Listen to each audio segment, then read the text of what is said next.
Some prisons are not built with steel bars or stone walls. They are constructed from something far more durable and much harder to escape. They are built with words, quiet, repetitive, soul-dismantling words that chip away at the foundation of who you are day by exhausting day. It is a slow, systematic dismantling of the spirit. A cage where the lock is held by someone you once trusted with your life. You walk on eggshells in your own home, measuring every breath and every silence, waiting for the next strike. The world outside continues to turn, but inside, the air grows thin. You begin to believe the narrative that you are insufficient, fragile, and incapable of existing without your captor. That is the true weight of the trap. It convinces you that you are nothing. But today, we are going to look behind those walls. We are going to watch a woman dismantle that prison from the inside out. This is the story of a realization that turned into a revolution. This is the story of Marina. Long before the silence of her living room became a weapon, Marina lived in the pulse of the Brazilian hills. It was a place of endless green horizons, where the air tasted of rain and earth. She moved with a lightness then, guided by a simple, quiet ambition. Her heart was a compass needle pointing toward a future she had built in her own imagination. She packed her life into 2 battered suitcases, trading the familiar rustle of palm leaves for the cold, rhythmic thrum of an airplane engine. Leaving home was not a flight from failure, but a search for something deeper. She wanted a home that was truly hers, a space where love was not a demand but a foundation. As the plane banked over the Atlantic, she watched the coastline shrink to a thin, fading line. She was 24, carrying nothing but a passport and a fierce, unshielded optimism. She arrived in Italy with the sun hitting the cobblestones and the smell of roasting coffee drifting through the narrow streets. Every corner promised a miracle. Every stranger held the potential for a new beginning. She stood in the center of a foreign square, breathed in the sharp, crisp air of a different continent, and felt the world opening up to meet her. The cobblestones of the piazza were slick with morning dew when Marina first saw him. She was struggling with a heavy stack of maps, her hands trembling from the unfamiliarity of the language, when a shadow fell across her path. Roberto stepped forward. He did not hover. He acted. He took the maps, pointed to a cafe, and spoke with a cadence that cut through the noise of the city. He was older, his movements precise, his demeanor anchored by a calm that Marina lacked. He showed her the hidden corners of the district, the quiet artisan shops, and the best routes to avoid the tourist crowds. He made the vast, sprawling city feel like a manageable room. When he offered to help her find a permanent apartment, he did so with an easy, disarming smile that smoothed over her anxieties. He was a steady hand in a world that had suddenly become too loud. Within weeks, he became her primary contact for everything: the landlord, the bureaucracy, the translation of local customs. He anticipated her needs before she could voice them. For the first time since leaving the hills, the frantic thumping in her chest slowed to a rhythmic, steady beat. She believed she had found her anchor, a man who would hold the storm at bay while she built her new life. The change arrived not as a blow, but as a whisper. It began during a casual walk through the park. Marina pointed toward a small gallery, her eyes bright, and Roberto stopped. He did not look at the art. He looked at her, his expression thinning into a pitying smile. "You really think you understand the nuance there?" he asked, his voice low and steady. It was a small jab, the first of many. Back at home, the atmosphere shifted. When she tried to navigate a simple train schedule, he snatched the paper from her hands. "Let me handle the logistics," he said, tapping the table with a rhythmic, impatient finger. "You get lost in the details. You would never manage it on your own." He started correcting her tone, her vocabulary, and her choices. If she laughed too loudly, he would pause, wait for the silence to stretch, and sigh. "You are so impulsive," he would say. "I am the only one who truly knows how to guide you." Each remark was calculated to leave a mark. Marina found herself pausing before she spoke, checking his reaction before finishing a sentence. The confidence she brought from the hills began to fray under the weight of his constant, quiet erosion. She was no longer a partner, she was a project he claimed to be fixing. The erosion of her independence moved from her thoughts to her wallet. One Tuesday, Roberto sat her down at the kitchen table and placed a ledger in front of her. He did not ask for her input, he presented a plan. He took her bank card, sliding it into his own wallet with a final, decisive click. "It is for your own protection," he stated, his eyes never leaving hers. "You struggle with the currency exchange. I will handle the accounts." He began providing her with a small daily allowance, forcing her to justify every cent spent on groceries or essentials. The control extended to her physical environment. He audited her closet, removing items he deemed unsuitable for the life he wanted her to project. He replaced them with choices he made, items that felt heavy and restrictive against her skin. When she reached for her own bag to head to the market, he stood in the doorway, blocking the path. He checked the contents, counting the coins she had set aside. Every decision she made, what to eat, what to wear, where to walk, required his explicit approval. She realized then that the house was no longer a home. It was a ledger of debts she could never pay, and she was merely an entry he controlled to balance his own distorted reality. The final tether to her life in Brazil was the telephone. Every Sunday, Marina waited for the house to grow quiet, retreating to the small study to dial her mother. The ringtone was a lifeline, a bridge back to the hills she called home. One evening, she sat on the edge of the chair, the receiver pressed tight, her voice softening into her native rhythm. She was halfway through a sentence about the heat when the door latch clicked. Roberto stood there, his hand hovering over the light switch. He didn't speak. He simply walked to the wall and pulled the cord from the jack. The dial tone died instantly, replaced by a heavy, ringing silence. "No more of that," he said, his voice devoid of warmth. "When you are here, you belong to this life, not that one. Stop living in the past." He confiscated the address book from the desk, leafing through the pages of names and numbers before tossing it into the fireplace. He watched the paper curl and blacken in the flames. Marina stood motionless, her hands still shaped to hold the receiver that was no longer there. The connection was gone. He had systematically deleted her history, leaving her with no one to call and nowhere left to turn but the cold, quiet rooms of the apartment. The living room became a minefield, where every movement held a consequence. Marina learned to navigate the floorboards by memorizing the spots that creaked, shifting her weight to maintain an unnatural, silent glide. She kept her eyes on the floor, avoiding his gaze as he sat in his armchair, a permanent fixture of judgment. If she set a plate down too hard, he would look up, his jaw tightening in a silent warning. If she hummed, he would sigh, a sound that cut through the room like a blade. One afternoon, she accidentally nudged a glass of water, and it tipped. The sound of the glass hitting the table was a gunshot in the quiet. Roberto was on his feet in a second, his shadow looming over her as he paced the small space between them. He did not need to shout to fill the room with malice. He simply loomed, his presence forcing her back against the wall. She stopped breathing, her pulse hammering against her ribs, waiting for the inevitable verbal strike. He stood inches away, his silence more terrifying than any threat. She stood perfectly still, her hands pressed flat against the drywall, terrified that even the rise and fall of her chest might trigger his next assault.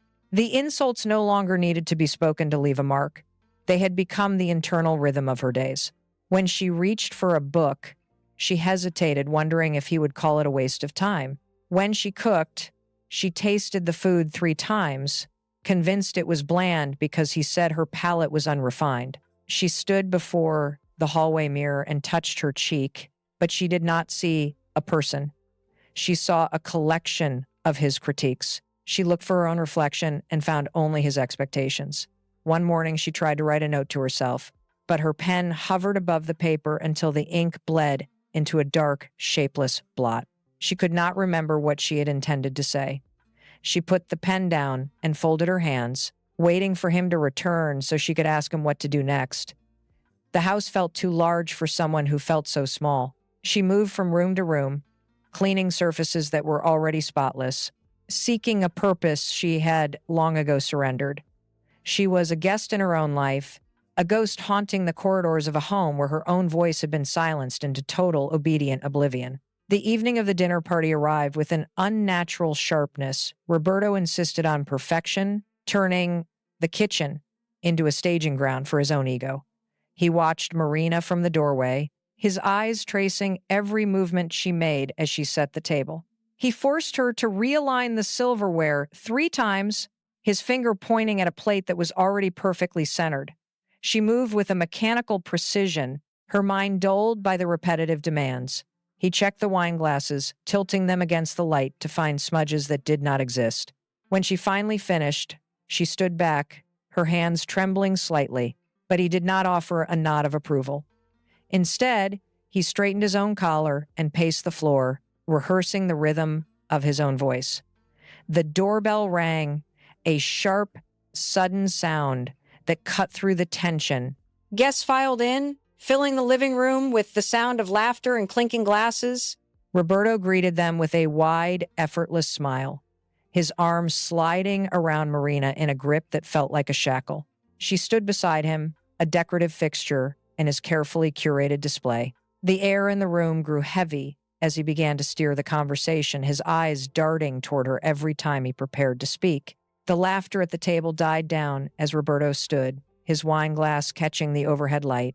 He began a story about their move, his voice smooth and practiced. Marina watched him, her grip tightening on the stem of her glass until her knuckles turned white. He gestured toward her, his smile never reaching his eyes. "She is lovely to look at, of course," he said, his voice dripping with a false, pitying warmth. "But she is entirely useless. If I were to leave her tomorrow, she would not last a single week on her own." He chuckled, expecting the table to join in. Instead, the room fractured. The clatter of a fork hitting a plate sounded like a gunshot. A guest shifted, eyes fixed firmly on the tablecloth. Another cleared their throat, the sound jagged and loud. Marina felt the heat rush to her face, then drain away, leaving her skin cold. She did not look at him. She looked at the center of the table, at the untouched salad, at the flickering candle flame. The silence grew, thick and suffocating, pressing against her ears. No one spoke. No one laughed. The air in the room became difficult to draw into her lungs, as if the oxygen had been burned away by the sheer weight of the insult. Marina walked out of the dining room, her footsteps silent on the hardwood. She found the bathroom, pressed her back against the door, and slid the bolt home. The sudden quiet was absolute. Her hands trembled as she reached for the faucet, splashing cold water over her face to wash away the sensation of 100 eyes. She gripped the edges of the porcelain sink, her knuckles pressing into the basin until they throbbed. Slowly, she lifted her head. She looked into the mirror, expecting to see herself. Instead, she stared at a stranger. The face staring back was hollow, drained of color, and etched with the jagged lines of long-term submission. She traced the contour of her own jaw, noting the slackness in her expression, the way her eyes avoided her own gaze. It was a face she did not recognize, a portrait of someone who had been erased by someone else's will. The shame was a physical weight, pressing against her chest like a stone. She stood there, unmoving, as the reality of her own disappearance solidified. She realized that the person in the mirror was not a partner, but a captive. She leaned closer, her breath fogging the glass, and saw the crack in her own resolve. The time for hiding had ended. She did not move for a long time. The bathroom light hummed, a low, persistent buzz that filled the small space. She watched her own eyes in the mirror, waiting for the tears to come, but they remained dry. The humiliation she felt at the table had curdled into something harder, something sharp. She reached out and pressed her fingertips against the cool glass, right over the reflection of her own mouth. She thought of the dinner guests, the silence that had followed his words, and the way he had looked at her as if she were a piece of furniture he owned. The image in the glass did not flinch. She took a steadying breath, the air in the small room feeling thin and metallic. She moved her lips, testing the weight of the words before letting them out. The first attempt was a whisper that barely registered against the tile walls. She tried again, firmer this time, forcing the sound out of her throat. I will prove you wrong. The words hung in the air, distinct and final. She repeated the sentence, her voice gaining strength, anchoring the promise to the reflection. The captive was gone. In her place, a new resolve took root, cold and unyielding. The house was a tomb of silence after midnight. Marina waited until the floorboards stopped creaking, then crept into the kitchen. She pulled a hidden laptop from beneath the sink, the screen's blue light casting long, sharp shadows across the counters. She opened the portal to her new life, an online course on pastry arts. Her hands were steady as she navigated the menus. She hauled a bag of flour from the back of the pantry, the paper rustling like a warning. When she poured the white dust into a bowl, it billowed in the dim light, coating her palms in a fine, cool layer. She rubbed her fingers together, feeling the grit, the resistance, the realness of it. It was the first thing in years that felt entirely hers. She watched the instructor on the screen, mimicking the precise movements of folding and mixing. Her kitchen was no longer a place of service. It was a laboratory of quiet defiance. Each measurement was a strike against the narrative he had built for her. She focused on the rhythm of her own breathing, matching it to the steady beat of the whisk against metal. She was no longer waiting for permission to exist. The recipe required patience and a low flame. Marina adjusted the dial, watching the mixture thicken in the copper pan. She poured in the cocoa, stirring in slow, rhythmic circles. The kitchen remained dark, save for the small orange glow of the stove burner. Suddenly, a floorboard groaned in the hallway. She went rigid, the wooden spoon suspended midair. Her heart hammered against her ribs, echoing in the quiet. She waited, eyes fixed on the doorway, listening for the heavy tread of his boots. Nothing followed, only the steady hum of the refrigerator. She exhaled, her pulse slowly returning to a manageable pace. She turned back to the pan, the mixture now glossy and dark. A familiar, sweet aroma began to rise, thick with the scent of butter and cocoa. It was the smell of her childhood, the scent of a home that had nothing to do with this house. She poured the thick batter onto a buttered plate and pressed a sheet of plastic wrap over the top. She had done it. The first batch was cooling. The kitchen, once a place of cold isolation, now held the promise of something sweet. She stood there, watching the steam curl into the dark, feeling the weight of the pan in her hand like a victory. The next morning, Marina hid the small foil-wrapped balls inside a plain tote bag. She moved through the city with a new sharp awareness, scanning for Roberto's car at every corner. Her first contact was a woman from her language class, another expat who missed the taste of home. They met in a crowded park, away from the prying eyes of the neighborhood. Marina pulled the box out slowly, her fingers trembling against the cardboard. The exchange was fast, silent, and transactional. When the woman handed her the cash, it felt heavy, not just paper, but proof of her own agency. Marina walked away, her pace quickening. She sold 3 more batches that week, each time feeling the adrenaline spike as she navigated the gap between his expectations and her reality. She kept the money in a hollowed-out book on the top shelf, a growing pile of paper that whispered of a door opening.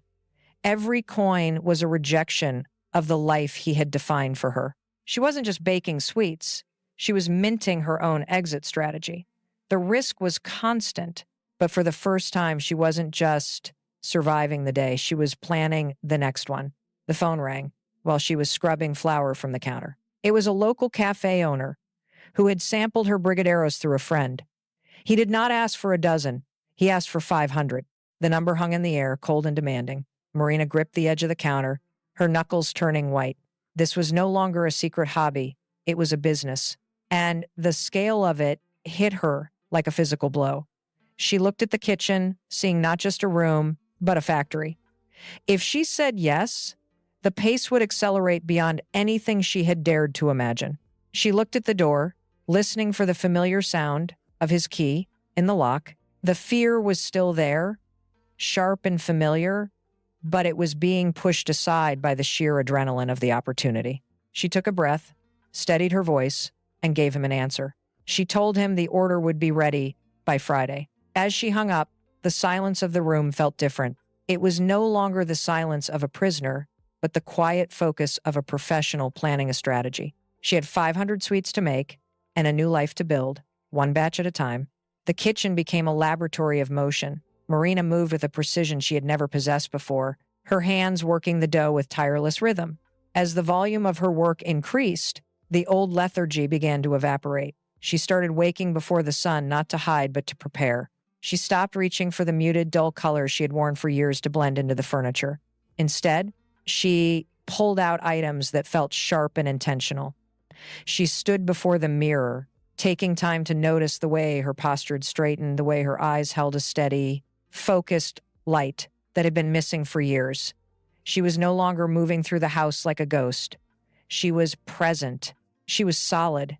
Every movement was a reclamation of territory. She brushed her hair with deliberate care, feeling the tension in her shoulders finally begin to release.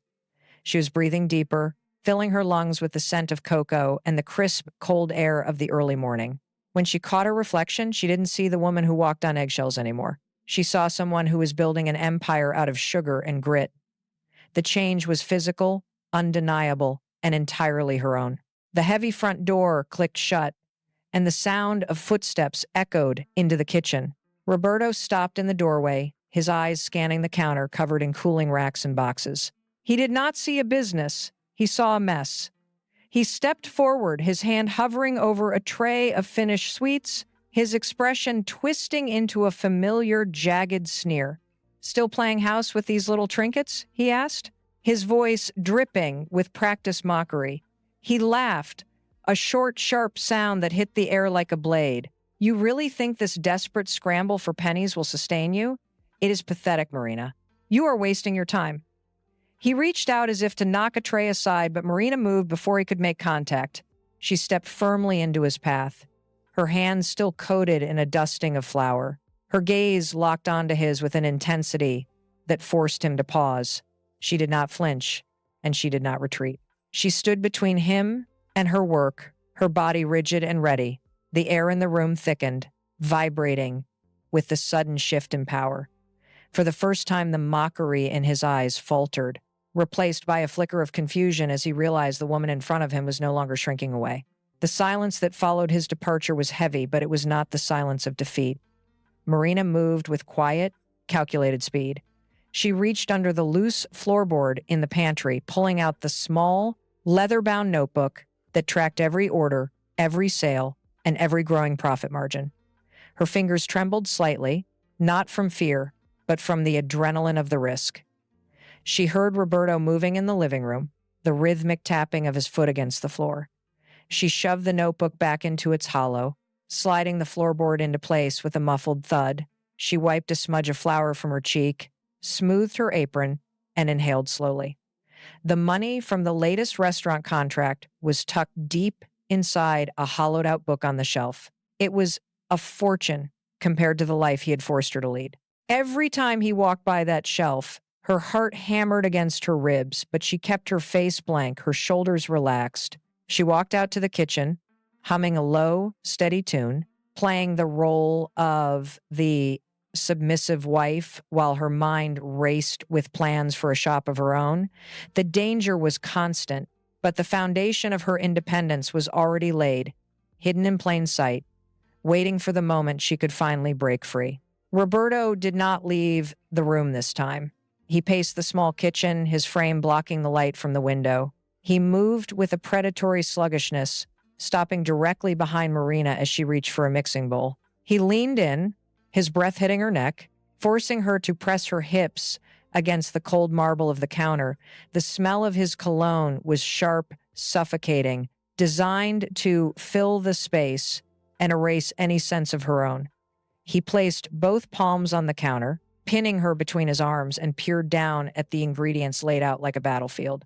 "You think these little sweets will sustain you?" he whispered, his voice vibrating through the wood of the table. He reached out and crushed a piece of parchment paper in his fist, his gaze darting to the hidden hollows where she kept her records. He was hunting for a weakness, a crack in her resolve. He shifted his weight, closing the distance, until she could feel the heat radiating from him. He wanted her to shrink.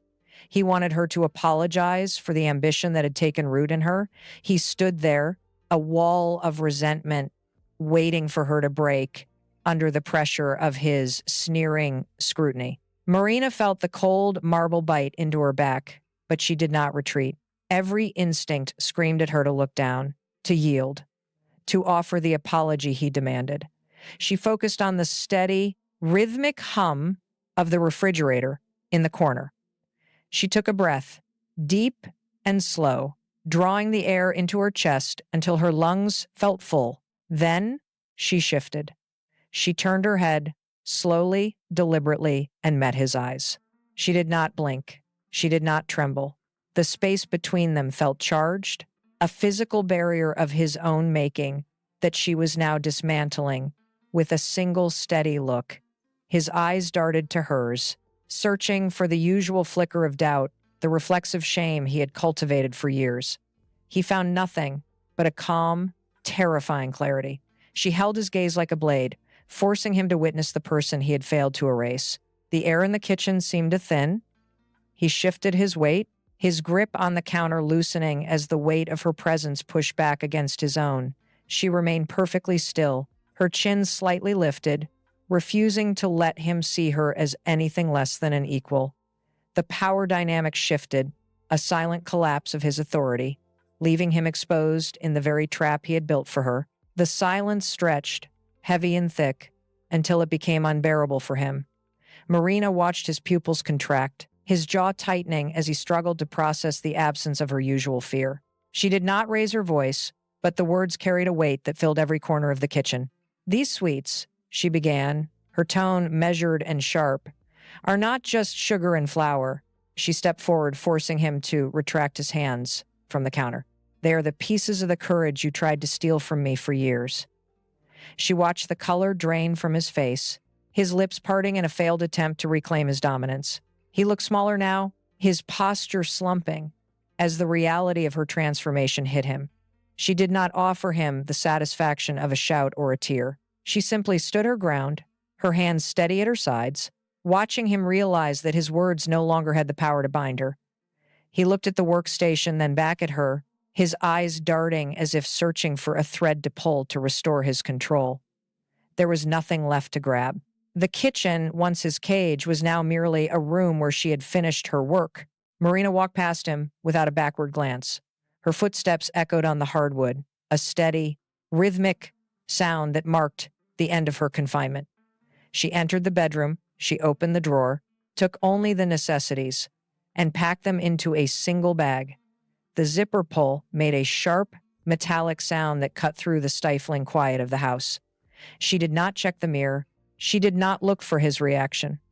She walked to the front door, her grip firm on the handle. The wood felt cool and solid under her palm. She opened the door, and the cool evening air rushed in to meet her, displacing the stale atmosphere of the room. She stepped over the threshold, her boots hitting the pavement with a decisive, final thud. She pulled the door shut. The lock clicked into place, a definitive mechanical sound that severed the last connection between them. Behind that door, the house remained silent. He was still standing in the kitchen, motionless, watching the empty space where she had just been. She turned away from the porch, walked down the steps, and started moving toward the streetlights, her pace quickening with every step away from the life she had finally left behind. The space was little more than a hallway with a stove. The walls were stained, the floorboards groaned under her weight, and the single window looked out into a brick alley. Marina stood in the center, her bags dropped by the door. She touched the cold countertop, sensing the layers of neglect left by the previous tenant. A flicker of doubt crossed her face as she looked at the cramped corners. She could turn back, or she could start. She chose the latter. She spent the first hour scrubbing the grime until her knuckles were raw and the surface shone under the dim light. She hauled sacks of flour and sugar from the street, dragging them across the threshold, one by one. The physical strain was constant, a sharp contrast to the stagnation she had endured for years. She rearranged the limited counter space, clearing a dedicated spot for her mixing bowls and whisk. By midnight, the air in the tiny room smelled of yeast and ambition. She did not stop for rest. She measured, she stirred, and she baked. Every movement was deliberate, a calculated step away from the life that had once defined her. The space was small, but for the first time it was entirely her own. The final batch of brigadeiros cooled on the rack, their dark, rich surfaces catching the morning light. Marina wiped her hands on a cloth, the dusting of cocoa powder marking the only residue of her labor. She walked to the front window. She held a hand-painted wooden board, the grain rough against her skin. She had spent the last of her savings on the lettering, Marina's Brazilian sweets made with courage. The words felt heavy as she lifted the board to the hook beside the door. Her arms trembled from the long night of work, and for a second, the sign slipped, clattering against the glass. She caught it, her breath hitching, and realigned the wire. She pressed it flush against the frame. She stepped back, her eyes scanning the shop. The room was no longer just a space of labor. It was a public statement. She opened the door, and the bell chimed. A sharp, clear sound that cut through the morning street noise. She watched the pedestrians pass by, their eyes flickering toward the window. They read the words. They slowed their pace. Marina stood behind the counter, her spine straight, her hands resting firmly on the wood. She had built this with nothing but the remnants of her own resilience. She was no longer a shadow, but a fixture of her own design. The first customer entered before the sun had fully cleared the buildings. Then came a second and a third. By noon, the sidewalk in front of the shop was no longer a thoroughfare for commuters. It had become a destination. Marina moved with a rhythm born of relentless practice. She packed boxes, accepted payments, and managed the flow of people with a quiet, efficient grace. The bell above the door rang incessantly, a constant, rhythmic pulse of progress. She glanced through the glass and saw the end of the line it had snaked around the corner, disappearing into the morning traffic. People shifted their weight, checked their watches, and leaned in to catch the scent of fresh cocoa drifting from the open door. They were not just here for sweets, they were here for the reality of her survival. Marina did not tire. Every box she handed over felt like a physical proof of the truth she had claimed for herself. The shop, once a cramped and neglected hole in the wall, was now vibrating with the energy of a business that had outgrown its own boundaries. She looked at the faces in the queue, strangers, neighbors, business owners all waiting for her. She had built a bridge out of sugar and grit, and now the world was crossing it. The afternoon rush showed no signs of slowing. Marina reached for a fresh tray, her movements fluid and practiced. Through the glass pane, the movement outside caught her eye. It was not the steady flow of customers. A man stood apart from the line, positioned near the edge of the brick facade.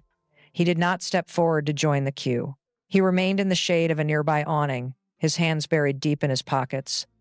Marina paused, her grip tightening on the tray. It was Roberto. He looked smaller than she remembered, his shoulders slumped as he stared at the line of people snaking past his position. He watched the customers leave with boxes in hand, his gaze tracking their movements with a hollow, fixed intensity.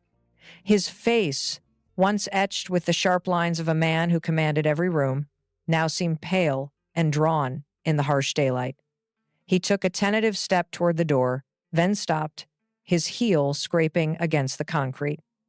The arrogance that had once defined his presence was gone, replaced by a rigid, awkward stillness. He stood there, a ghost of the life she had dismantled, forced to witness the reality of the woman he had dismissed as useless. He was watching the bridge he tried to burn, now fully constructed and crowded with people who valued exactly what he had tried to destroy.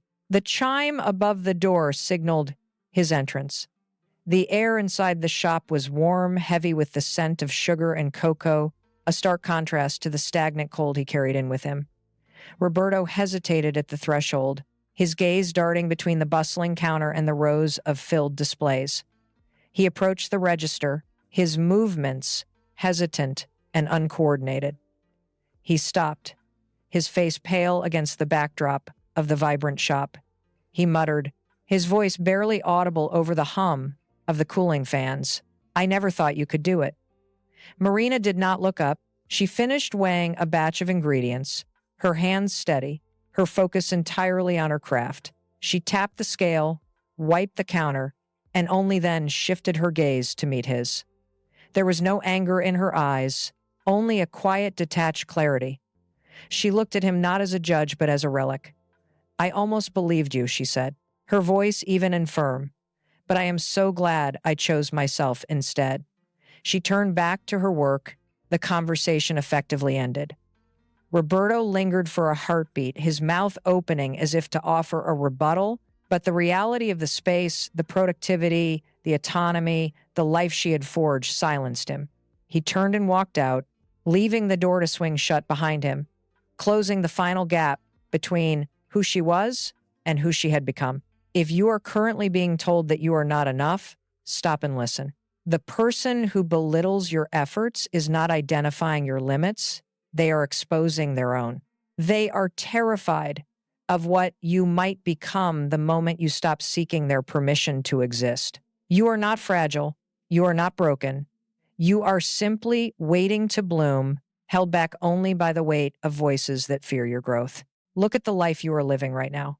Are you holding on to a bridge that keeps you small, or are you ready to burn it down and start over? Your potential is a flame that does not need their approval to burn. It only needs the air you have been denying yourself. Think about the chains you have been carrying. Are they real, or are they just echoes of someone else's insecurity? You have the capacity to rebuild your world from the ground up, just as she did. The path to your own shop, your own success, and your own identity is open. It is time to step forward and claim the space you were always meant to fill. Let us bridge this gap together. Your story matters, and it is time to give it a voice. Are you currently standing at the edge of a major change, or are you looking back at a bridge you have already burned? Tell me about it in the comments. I want to hear the moments where you chose yourself when the world demanded otherwise. Your experiences carry power, and sharing them might be the exact spark someone else needs to ignite their own journey. If this message moved you, subscribe to the channel and join our community of builders and dreamers. Like this video and share it with someone who is waiting for their moment to bloom. We are stronger when we recognize the potential in each other. Tap the card on your screen right now for the next story, where we will dive into another life-changing transformation. I am waiting for you there. Let us start this next chapter together. See you on the other side.